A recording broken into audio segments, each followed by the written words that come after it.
नियंत्रक एवं महालेखा परीक्षक कैग ने झारखंड में छात्रवृत्ति और पेंशन योजनाओं में प्रत्यक्ष लाभ अंतरण के ऑडिट में करोड़ों रुपए की भारी अनियमितताएं और अवैध हस्तांतरण का पता लगाया है। विधानसभा में बृहस्पतिवार को पेश कैग की रिपोर्ट में कहा गया कि ऑडिट के दौरान फर्जी लाभार्थियों को 1.17 करोड़ रुपए की छात्रवृत्ति का गलत तरीके से वितरण, मृत व्यक्तियों को पेंशन और पुरुष लाभार्थियों को विधवा पेंशन प्रदान करने के मामले सामने आए हैं। रिपोर्ट्स के मुताबिक 6 में से 4 जिलों में 14 स्कूलों या संस्थानों के 1482 फर्जी लाभार्थियों को 1.17 करोड़ रुपए की छात्रवृत्ति बांटी गई। ये संस्थान ना तो राष्ट्रीय छात्रवृत्ति पोर्टल पर पंजीकृत थे और ना ही पोर्टल पर लॉगिन करने के लिए पात्रता रखते थे। महालेखाकार अनूप फ्रांसिस डुंगडुंग ने कहा कि सामाजिक सुरक्षा और छात्रवृत्ति योजनाओं में डीबीटी के महत्व को ध्यान में रखते हुए नवंबर 2021 और मई 2022 के बीच प्रत्यक्ष लाभ अंतरण का प्रदर्शन ऑडिट किया गया। यह ऑडिट 2017 और 2021 की अवधि के लिए था। ऑडिट में भारी वित्तीय अनियमितताएं पाई गई। उन्होंने कहा कि नमूने के तौर पर 6 जिलों चतरा, हजारीबाग, पूर्वी सिंहभूम, गोंडा, पलामू और रांची में ऑडिट किए गए।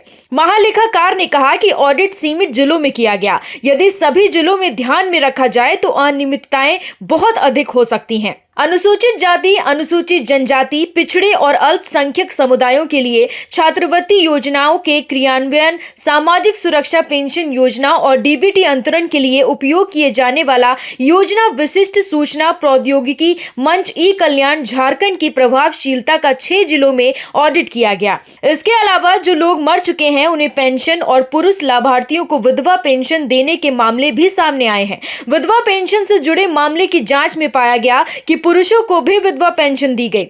ऑडिट के दौरान पाया गया कि पूर्वी सिंहभूम और गोंडा के 4 प्रखंडों पोटका, घाटशिला, पड़ैयाहाट व गोड्डा के सदर में कुल 16 पुरुषों को विधवा पेंशन दी गई है। इन पुरुषों को पेंशन मद से 9.54 लाख रुपए का भुगतान किया गया। कैग ने झारखंड सरकार को सार्वभौमिक और बेहतर तरीके से बजट तैयार करने को लेकर राज्य के सभी पात्र लाभार्थियों का इलेक्ट्रॉनिक तरीके से आंकड़े रखने का सुझाव दिया। इसमें कहा गया कि सरकार वित्तीय अनियमितताओं को पता लगाने के लिए जांच शुरू कर सकती है और योजनाओं की पर्याप्त निगरानी सुनिश्चित करने का निर्धारित अंतराल पर सामाजिक ऑडिट कर सकती है। योजना की बात है, SC, ST, BC सार्वभौमिक विस्तार और यथार्थवादी बजट तैयार करने के लिए राज्य के सभी पात्र लाभार्थियों को इलेक्ट्रॉनिक डाटाबेस में रखने की कोशिश की जा सकती है।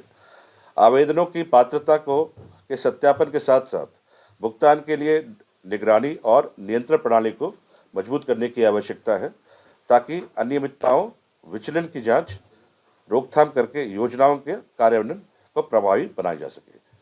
जहां तक छात्रवृत्ति योजना अल्पसंख्यक की बात है, राज्य सरकार पूरे राज्य में वित्तीय अनियमितताओं के रोकथाम के लिए जांच शुरू कर सकती है और दोषी अपराधियों के खिलाफ उचित कार्रवाई भी कर सकती है।